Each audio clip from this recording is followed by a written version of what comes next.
આજે તારીખ 3 છે અને મંગળવારના રોજ અમે મહુવા રોડે જે આ ભાજપ સરકાર મોટી મોટી વાતો કરે છે અને ઉદ્ઘાટન કરી રહી છે, તો આ હજી રોડ ચાલુ નથી થયો, એની પહેલાં તૂટી ગયો છે. તમે જોઈ શકો છો આ તિરાડો. હું આમ આદમી પાર્ટી શહેર પ્રમુખ જગદીશભાઈ ઠાકોર. તમને જુઓ આ ભ્રષ્ટાચાર ભાજપ સરકારનો.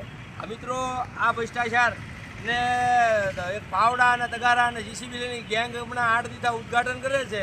તો આ મિત્રો અમારી સાથે આમ આદમી પાર્ટીના પ્રભારી વધવજીભાઈ પટેલ, ઈશ્વરભાઈ સિદ્ધુપુરા અને આર્યનભાઈ ઝાકરા. મિત્રો, આ તમે જોઈ શકો છો આવી નબળી કામગીરી, આવા આખો રોડ 20 થી 25 જગ્યાએ તૂટી ગયો છે.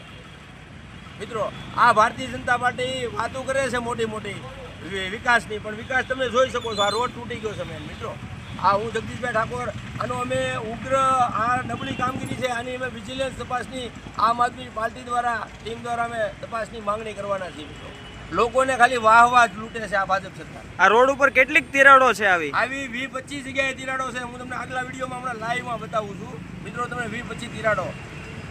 આ રોડ હજી હમણાં બન્યો છે, હજી ચાલુ બી નથી થયો.